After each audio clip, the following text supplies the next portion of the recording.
Good afternoon, everybody. So we're going to be moving into Unit 48 now for Module 150. Unit 48 is duct installation. And like I've mentioned many times before, I could talk about duct work all day. That's what I did for years, which is run duct. My experience started as an installer. And then I kind of started as service. Wasn't working out so great in the beginning, got into install, fell in love with it. I got good at it, did that for the longest. And then I got back in this service so that I could do both and just be more valuable. But y'all heard that story before. So anyways, I'm gonna go ahead and get into Unit 48, duct installation. So the objectives of this chapter are: list the agencies that set standards for duct systems, explain the difference between a flexible duct and a flexible connector, list the materials used to construct duct systems, explain how to seal duct systems, describe how to join different types of duct, discuss how to use how to measure the amount of duct leakage, describe the 3 methods of quantifying duct leakage rates. So, duct systems are the distribution network for conditioned air to be moved throughout a building. It is important to understand duct systems and airflow to be able to troubleshoot and maintain HVAC systems. The most common materials used for duct construction include galvanized steel, fiberglass ductboard, and wire helix flexible duct. Regardless of the material used, a correctly installed system should last as long as the house, should not leak, and should be installed well enough to prevent duct loss and gain to unconditioned space. I don't know if I agree with lasting as long as the house. There's all kind of variables involved. Service personnel go in the attics and crush ductwork all the time. Rodents get in the attics and damage ductwork all the time, or crawl space, wherever the duct might be. They don't always last the length of for the whole time that you're in that house. That's I don't know if I agree with that. And then also codes change. R4, I think, used to be acceptable as far as the insulation on the flexible ductwork, and now it has to be R8. So, things change. And then also with flex duct, now spiral duct should last, but the insulation that gets deteriorated, that might have to be replaced, or on flex ducts, the entire duct needs to get replaced when it starts to deteriorate. But anyway, so moving forward, air distribution system components used to distribute conditioned air, basic components, types of duct covers. Excuse me. So here's some of the components. So air distribution system components. Forced air systems are used to distribute conditioned air in residential and small commercial buildings. Air is conditioned and distributed through the duct system throughout the building. The basic components of a forced air system are the blower, the return air ductwork carrying air into the blower, and the supply air ductwork carrying air from the blower to the building. Most systems have large boxes on both the return and supply ends of the blower called plenums. The plenum distributes the air to the ductwork attached to it. So basically the plenum is just a big metal box, and you would use what's called start collars. You basically would cut a hole in the size of that metal box, install your start collars, and those round connectors are where you connect your duct to run the ducts to all the individual areas in the building. The main ducts leaving the plenum are called trunk ducts, and the individual ducts running to each room are called branch ducts. So that's kind of the typical setup. Coming from the plenum, you got your trunk, and then that trunk might split off using the TY to 2 different branches going into 2 different areas. So you'll have like for instance, a 10-inch duct, and you only need 6-inch ducts going to these two different rooms. So you put a 10-6-6 TY in, and then you would have a 6-inch branch going to one room and a 6-inch branch going to the other, both coming off of that 110. So that's how that would work. The duct openings, or hold on, let me backtrack. Yeah, the duct openings to the conditioned space are covered by registers, diffusers, or grills. The return air opening is covered by return grills or return air grills, which are usually in residential. Usually, there's a filtered grill where the actual air filter for that system is right there in the grill itself. You flip the little clamps open, drop it down, change the filter out, put it back in, clamp it back on, and you're good to go for another 3 months. Sometimes the filter is in the unit and the return grill is just a regular bar type grill with no filter inside. Between the blower and the diffuser, the airstream must change direction and shape. This is accomplished with duct fittings. Turns are made with elbows, often called L's. A Y fitting is used to split one large duct into two smaller ducts, or like I referred to a second ago, the TY is what we usually call them. The blower provides the pressure difference to move the air through the ductwork. The amount of air the blower can move and the amount of energy needed to move air is controlled by the resistance to airflow from the ductwork and all the system components in the airstream. So basically, the systems are designed to be able to overcome a certain amount of what's called static pressure or the resistance. All the resistance adds up from the grills and registers, all the fittings, the ductwork itself. So you have to make sure you use a system that has a blower strong enough for the duct system that you design. Duct location. The three most common areas to locate the duct system are in the attic, that's like the most common, in the space between the joist and the ceiling, or between floors and under the building in either the basement or crawl space. The structure and layout of the building determine the available location for system components. So basically, you put it where you can. There's not always any attic space. You might have to run the ductwork exposed on the roof, or however you can based on that building. The building's design affects the air handler location, which then controls the duct system layout.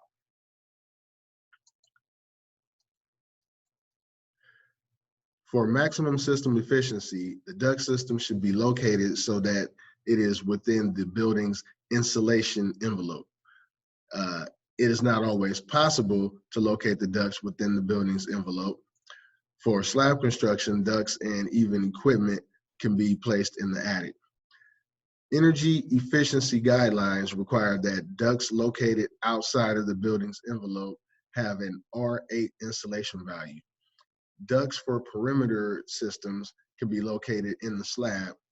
One should always check with local building departments, county or state code and or regulatory agencies to determine the specific insulation requirements for the building's type and location. So that R8, that's the R value of that particular duct, basically the thickness of that insulation. And there's a minimum, I believe R8 is the minimum in most states or most areas. You can go higher than that, which means you just have a thicker layer of insulation, but all that insulation is doing is providing a thermal barrier between the duct itself and then the ambient temperature around it. When they say the insulated envelope of the house, they mean basically the inside of the home. There's usually wall insulation, there's ceiling insulation. The ductwork in the attic is usually above the ceiling insulation, meaning it doesn't have much of a thermal barrier between the duct itself and the sun outside beating down on the roof. The attic is easily 30 degrees hotter than the rest of the home, or hotter than outside on a hot day, or colder like a good 30 degrees colder than it is outside on a cold day. So you don't want your air inside of your duct being manipulated by that extreme ambient temperatures, which is why you have to have a minimum of a R8 value duct insulation so that you can still maintain the temperature of the air inside of that duct and it won't be heated or cooled by the ambient air in the attic. Equipment types. Packaged equipment versus split systems. Common split system duct configuration. So a package unit is different from a split system. How? So typically in residential, there'll be split systems where you have your condenser outside, which is your outdoor unit or outdoor coil, and then you'll have your furnace inside, like in a hallway closet or up in the attic, which has the evap coil or indoor coil connected to it, and that would be the inside, that would be your indoor unit. So the indoor unit being separate from the outdoor unit makes it a split system.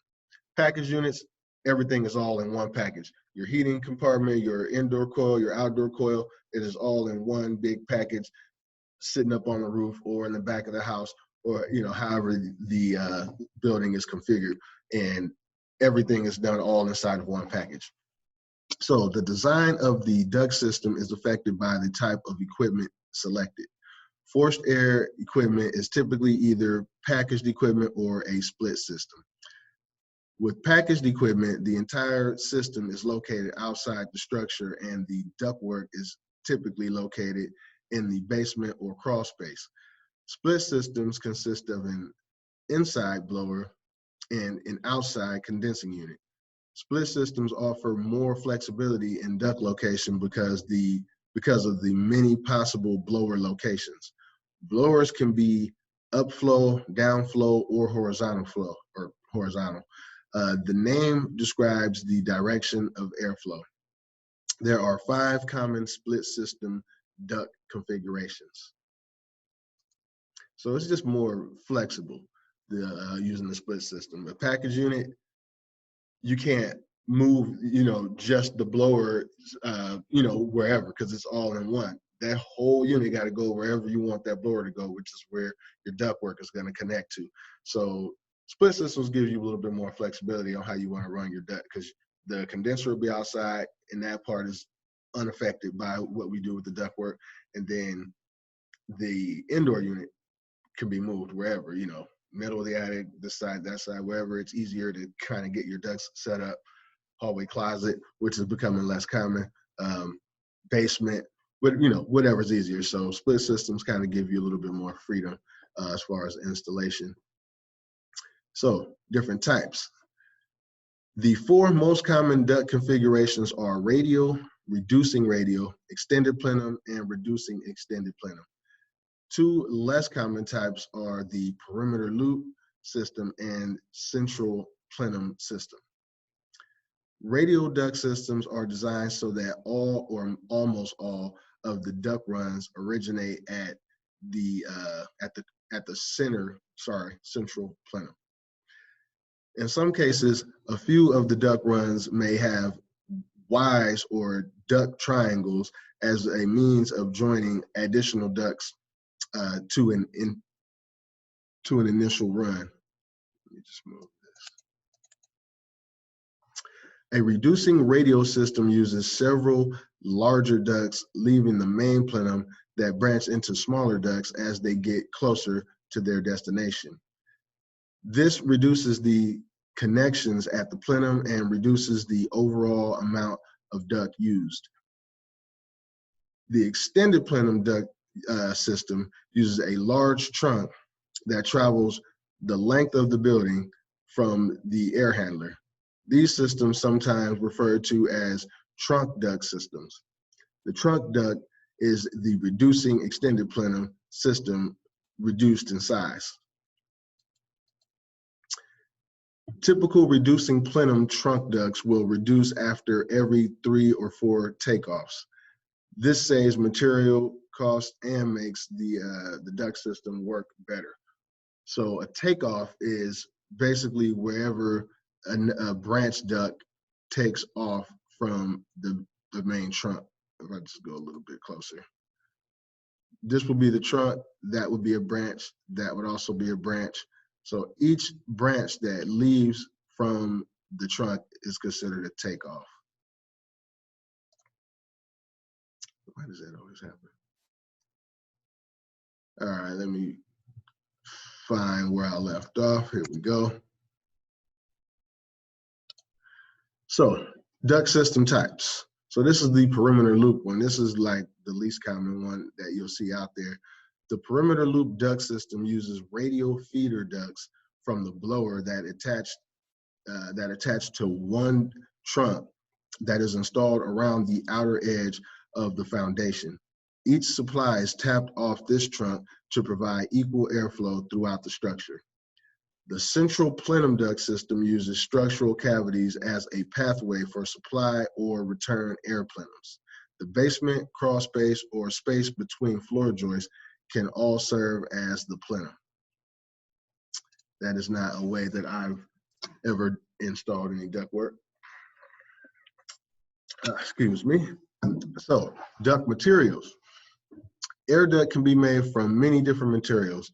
The most common types of ductwork are galvanized steel, sheet metal, spiral metal, fiberglass duct board, flexible duct, and fabric duct.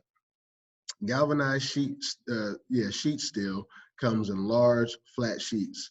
Common sizes are 4 feet wide and 8 to 10 feet long, but other sizes are available depending upon the steel supplier. For many years, galvanized sheet metal, I was about to say steel sheet, galvanized sheet metal was used exclusively for air conditioning ductwork because of its workability and durability. Just move that. Spiral duct is made for long strips of narrow metal and fabricated with spiral seams. Spiral metal duct is used in commercial applications and is frequently used where the ductwork will be exposed. Fiberglass duct board is a rigid material made of compressed fiberglass with no outer vapor barrier. It comes in 1 inch and 2 inch thickness. It has the advantage of being an inherently good insulator for both heat and sound. The most common duct material used today in residential duct system is flexible duct. Flexible duct has a spiral metal wire for support and smooth plastic inner liner. An outer cover that serves as a vapor barrier. The fiberglass insulation sandwiched between the inner liner and the outer cover. So the vapor barrier on the outside of the flex duct is mylar, and it's got that, that silver on the outside, and it's, supposed to reflect and repel heat. And so that kind of helps. So they call that the vapor jacket. But then the insulation beneath the vapor jacket is the actual thermal barrier.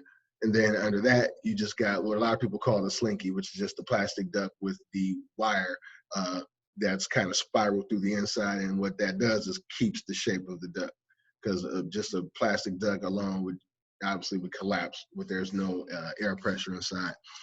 So that's the most common. You'll see that on all residential, almost all residential, and also in commercial for branch ducts. And then spiral is the most common in commercial stuff. And then especially, like they said, in the in exposed duct, which means exposed means that the ductwork is inside of the actual conditioned space. So it's like a lot of times you might be at a restaurant, you can look up and you'll see the actual ductwork inside of the space. That would be exposed. Then when there's like a drop ceiling or a T-bar ceiling and the ductwork is above the ceiling and you don't see it, all you see is the vents, then that obviously is not exposed. Spiral, again, is definitely the most common with exposed, but also just with commercial in general. And then there's a lot of square duct out there too, but yeah, spiral and the flex, those are probably the most two common types of ductwork. So standards, code standards and guides, approving agencies. all that stuff. Let's get into that. So approved methods of manufacturing, installing, and sealing ductwork are published by several national agencies that publish codes, standards, and guides. These standards are often referenced in state and local codes.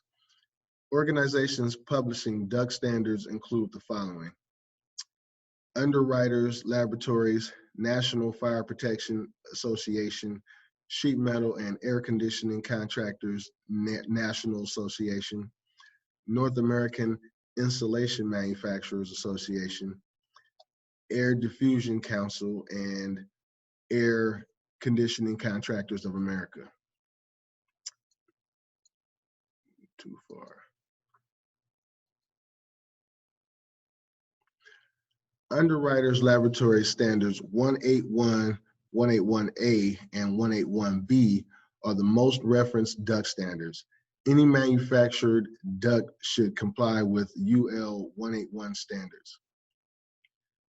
The NFPA publishes two standards that are widely referenced, 90A and 90B.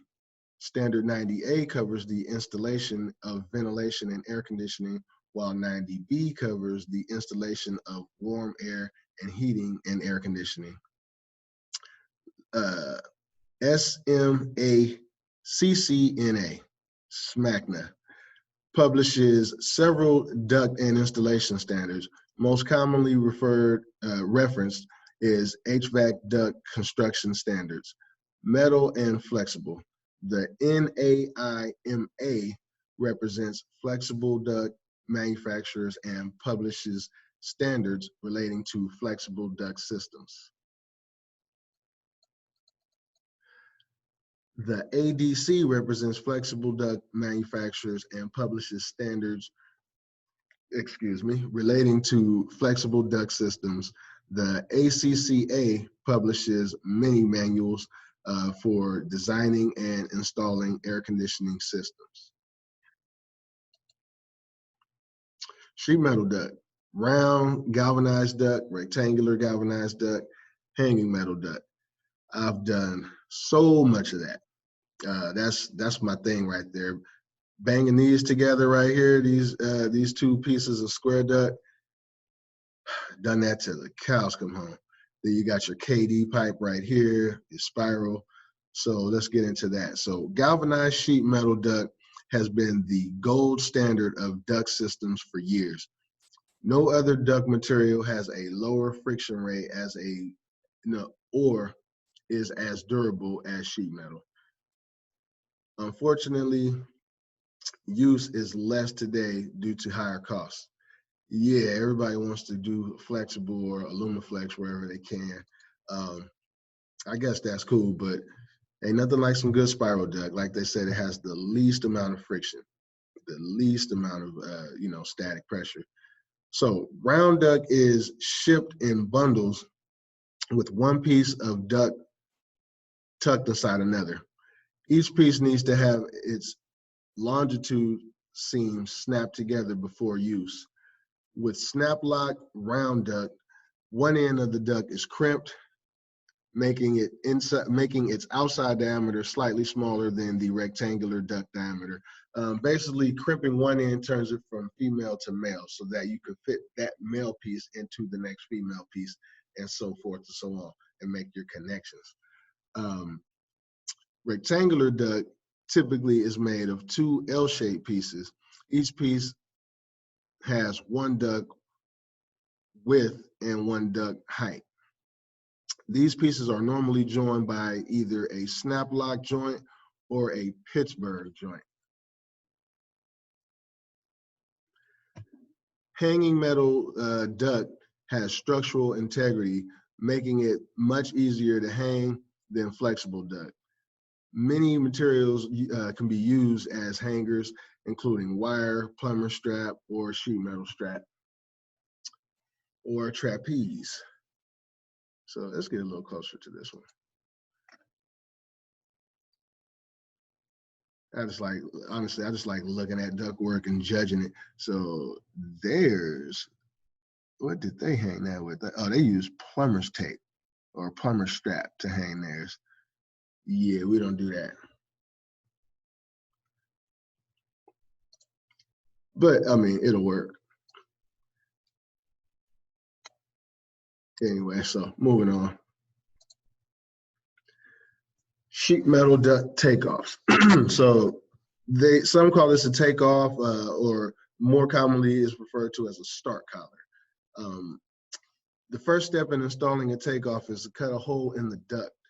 The easiest, fastest, and cleanest method for cutting a round hole in the duct is to use an adjustable hole cutter or your snips. If you're gonna bust a hole big enough to get your snips in, you'll probably use your unibit. If not, get your big flathead and a hammer, bust a hole, get your snips out, make that hole. You'll take your start collar first, put it up against the plenum, get your marker, mark your hole, then bust the hole open. Go ahead and cut it out with your snips. Put your start collar in. So this particular start collar is what's called a a duckboard start collar. I could tell by the design. So it's got this extra little lip all the way around the edge, and that part sits up against the duckboard. And then all these little tabs around the edge, you just kind of fold those in, and then you put tape.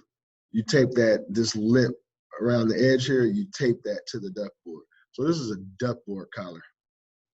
You could use it in a pinch. You could still use it on a sheet metal plenum though. So insulating a duct liner, bubble wrap. The bubble wrap stuff I used a lot in commercial, like to wrap a square duct, but it's always better to get lined duct for all your supplies if you can. A lot of employers don't want to pay for line duct, but then they pay you to sit there and insulate it yourself. So I haven't done the math on that, but I don't think you're really saving money if you don't get the line duct, if you just got to pay guys to go out and insulate it anyway. After we sat there and installed it all day, then we got to come back and installate it all, all the next day. So I'm not really sure which is cheaper.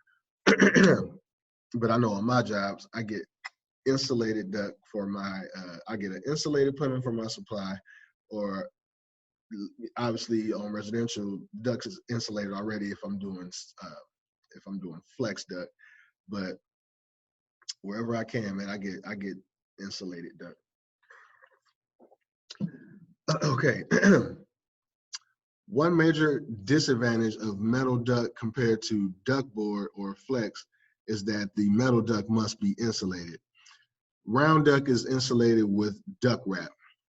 The most common type of duct wrap is made of fiberglass with an outer vapor barrier of vinyl aluminum foil or aluminum foil reinforced with craft back paper.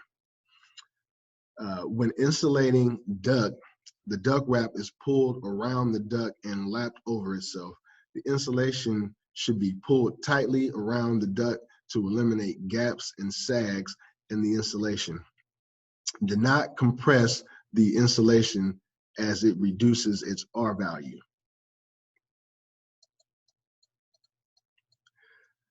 Rectangular duct plenums and return air boxes may be lined with insulation rather than wrapped. Duct liner is also fiberglass, but it does not have a vapor barrier.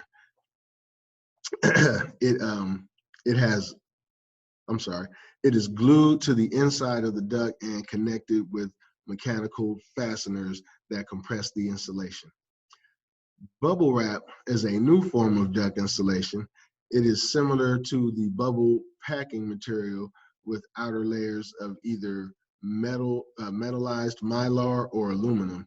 Bubble wrap may be used as liner or as duct wrap. It is typically not applied directly to the duct.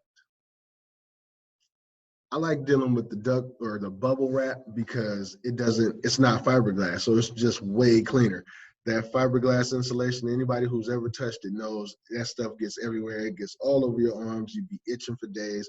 The bubble wrap, it's a lot cleaner. You can sit there and wrap duct all day long and not have to worry about getting itchy. So bubble wrap is pretty cool. Duct board.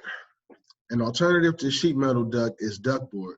Duct board is a rigid fiberglass insulating board with an outer vapor barrier used to construct plenums and ductwork. The inner wall does not have a covering, but the fiberglass is matted and stiff, not fluffy like duct wrap. Duct board is constructed by cutting grooves or slots in the fiberglass for each corner. The tools are hand tools and razor sharp knife blades that cut through the fiberglass to form the joints. Types of joints used are the V-groove, shiplap, and modified shiplap. Just move that. The edge of the flap should be positioned in the middle of the tape with a minimum overlap of 1 inch on each side. Pressure-sensitive tape should be worked with a tool. Pressure-sensitive tape should be worked with a tool edge, not just fingertips pressure. Pressure-sensitive tape should not be used below 50 degrees without heating. Position the edge of the Position the edge of the flap the same as for pressure-sensitive tape. The seaming iron should have a plate temperature of between 550 degrees and 600 degrees. Slowly pass the iron along the tape seam with sufficient pressure and dwell time to activate the adhesive. Duct board sections are joined to each other using a shiplap joint. The shiplap joint provides some structural rigidity to the joint. The sections are sealed using either pressure-sensitive or heat-activated tape. If properly constructed, duct board has good structural integrity. It is also lightweight, so hangers are not required to support a lot of weight. Hangers should not be placed directly under joints between two pieces of duct to avoid stressing the joints. The most common use of duct board is for plenums and trunk lines and systems that use flex duct for branch ducts. Takeoffs designed specifically for fiber duct should be used. Two types of available: spin-in collars and dovetail collars. So the dovetail collar is like the one we saw in the previous slide. This one would be a dovetail collar because of the little tabs. Kind of looks like a dovetail. Flex duct. Both the UL 181 standard and the NFPA 90 standard differentiate between flexible air duct and flexible air connectors. A flexible air duct must pass all 15 of the UL 181 tests, while air connectors are not required to pass the flame penetration, puncture, or impact test in standard UL 181. The markings of the duct indicate whether it is rated as a flexible duct or a flexible connector. Flexible ducts have a square or rectangular label, while flexible connectors have a circular label. These markings should appear every 10 feet on the duct. Flexible duct is the easiest ducting to install, but can also be the easiest to install incorrectly. The 4 basic requirements for correctly installing flex duct are as follows. Flexible duct, where are we at? 1, connecting flex duct correctly to takeoffs and fittings. 2, stretching the duct to eliminate droops, sags, and crimps. 3, trimming the duct to the correct length. 4, supporting the duct every 5 feet with 2-inch wide material, which is going to be your hanger strap. So you don't want sags in your duct like this. Sags and crimps or excess length, it all creates more resistance and it ruins your airflow. So you want to pull that duct tight. You want to cut it as short as possible. If you need 6 feet, cut it 6 feet. Don't cut it 7 feet and then have all kinds of slack in your duct, because that's going to create more resistance to your airflow, and it's also going to look bad. The basic method of connecting flex duct is to slide the inner core at least 2 inches over a metal beaded connector.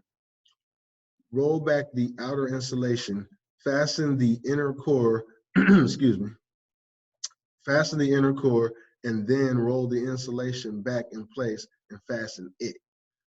So you want to, so they said a beaded connector. So that bead is going to act like a stop. So you pull your inner core over that bead, and then you make your connection with your tape and your zip tie. And then that, and since it's past the bead, once the zip tie tightens around the duct, it's almost impossible to yank that duct off, because that bead is now going to stop it now that that zip tie is tightened over it. So you definitely want to make sure you pull it past the bead on a beaded collar.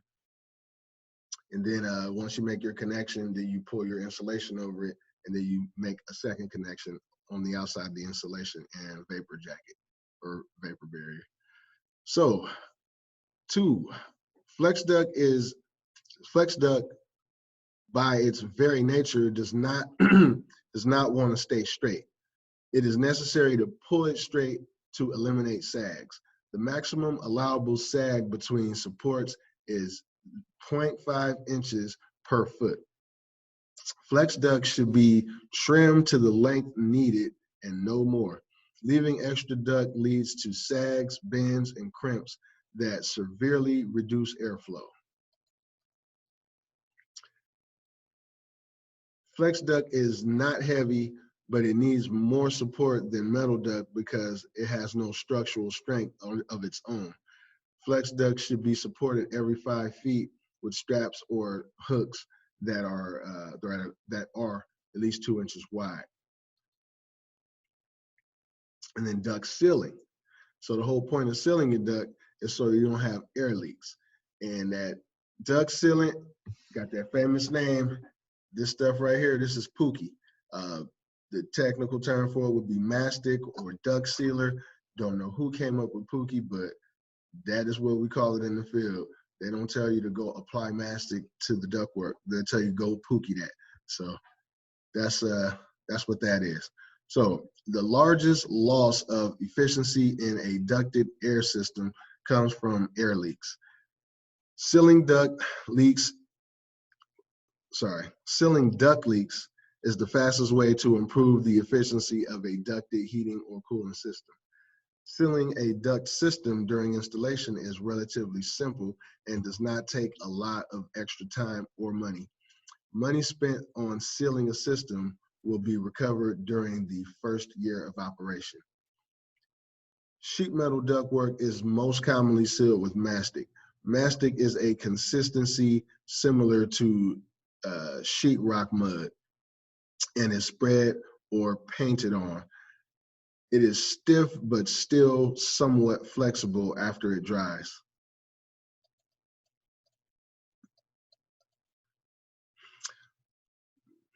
So all duct sealing should be UL 181 approved.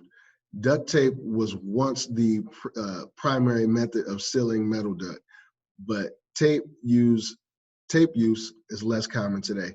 Tape should also be UL 181 approved. The biggest leak source in many older systems is found when building cavities are used for return air. Besides building cavities, the largest source of leaks are around plenums and takeoffs. The holes are frequently not cut precisely, and many times the only attempted seal is duct tape. Fiberglass ductboard is sealed with UL 181 aluminum foil tape. Some of this tape requires heating with an iron to set it. Flexible duct is sealed with both UL 181 tape and mastic. Flexible duct only requires sealing at the ends where it is connected. So duct tape, like they said, it used to be used on sheet metal ducts as well, but we use mastic on all sheet metal. When I was out in the field, that's every metal to metal connection, we're using mastic, unless it's exposed duct work, because again, exposed duct means that the duct itself is inside of the conditioned space. If the duct is inside of the conditioned space, then it really doesn't matter if it leaks because it's leaking into the conditioned space. So you don't necessarily need to use a duct sealer.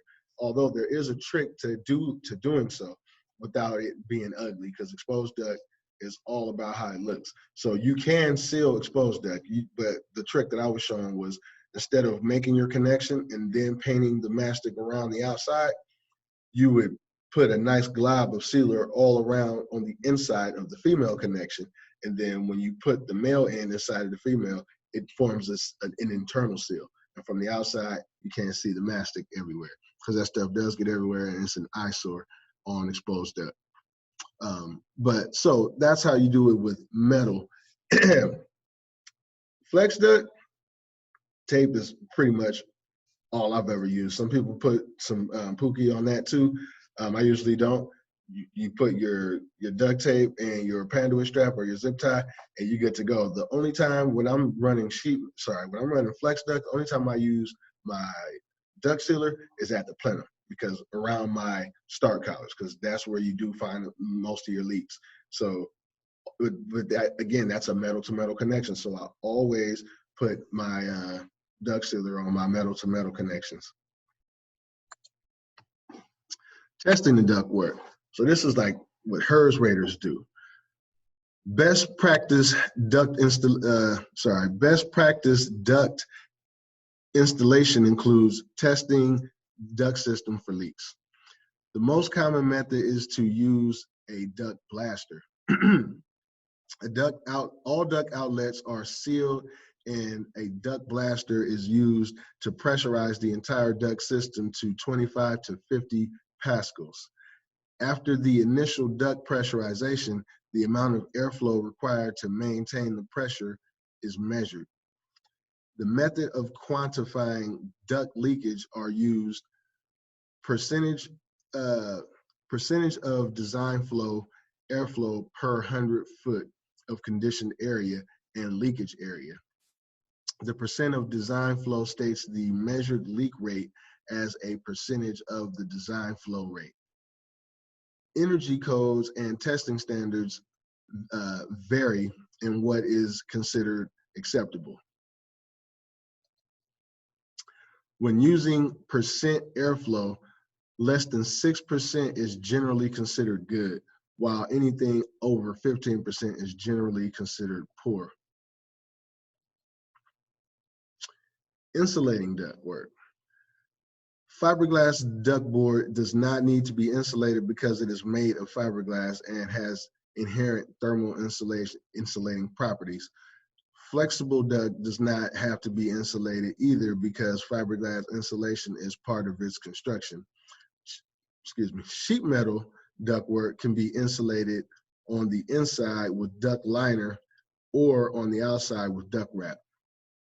Duct liner is applied to the inside of the duct. It is available in thicknesses from half inch to 2 inch.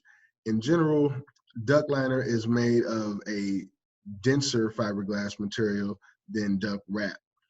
Duct liner reduces the interior size of the ductwork, so the ducts must be made with larger dimensions to accommodate the use of duct liner. The most common duct wrap is fiberglass with an outer vapor barrier. It is commonly available in 1.5 inches to 2 inches in thickness. Many energy efficiency codes now require that the 2-inch thick duct wrap.